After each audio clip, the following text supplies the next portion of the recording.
అమ్మో అమ్మో దాని గురించి ఎందుకండి ఇప్పుడు తస్వా స్టోర్ ఓపెనింగ్ గురించి ఉన్నాము దాని గురించి ఏదైతే కమెంట్స్. ஹாய் ஃப்ரெண்ட்ஸ், வணக்கம். Welcome back to Tamil Mithran.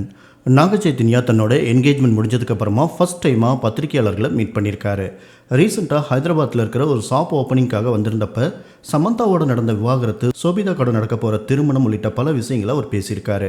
நடிகை சோபிதாவுக்கும் நாக சைத்தன்யாவுக்கும் கடந்த 8ஆம் தேதி திருமண நிச்சயதார்த்தம் நடந்து முடிஞ்சிருக்கு.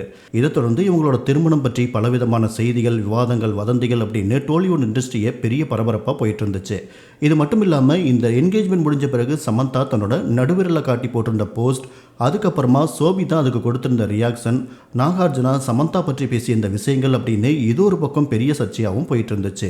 இந்த நிலையில் நாக சைத்தன்யா தன்னோட திருமணம் பற்றி என்ன சொல்லியிருக்காரு அப்படின்னா, உங்களோட திருமணம் ஹைதராபாத்தில் நடக்க போகுது, டெஸ்டினேஷன் வெட்டிங்காக ராஜஸ்தானில் தான் நடக்க போகுது அப்படிங்கிற மாதிரிலாம் சொல்லிட்டு இருக்காங்க. அப்படின்னு கேட்கும்போது, என்னோட திருமண தேதி இன்னும் முடிவாகலை, மேக்சிமம் ஹைதராபாத்தில் திருமணத்தை நடத்துகிற மாதிரி தான் பேசிகிட்டு இருக்கோம், உறுதியானதும் உங்களுக்கு கண்டிப்பாக சொல்லுவோம் அப்படின்னு சொல்லியிருக்காரு. இப்போல்லாம் சோசியல் மீடியாவில் அதிகமாக உங்களை பார்க்க முடியுதே, ஆக்டிவாக இருக்கீங்களே, உங்களோட வருங்கால மனைவி ஏதாவது உத்தரவு போட்டிருக்காங்களா அப்படின்னு கேட்குறப்ப, சோபிதா எப்பயுமே எங்கிட்ட ஆர்டர்லாம் போட மாட்டாங்க, பொதுவான விஷயங்களை நாங்கள் பேசி தான் முடிவு பண்ணுறோம், சோசியல் மீடியாவில் ஒவ்வொருத்தரும் என்ன பேசுகிறாங்க, எப்படி ரியாக்ட் பண்ணுறாங்க எல்லாத்தையும் கவனிச்சுட்டு தான் இருக்கேன், ஆனால் இது எதுவுமே என்னையோ எங்களோட உறவையோ பாதிக்காது, முடிஞ்சு போன சில விஷயங்களை கடந்து போகிறது தான் நல்லது அப்படின்னு அவர் சொல்லியிருக்காரு.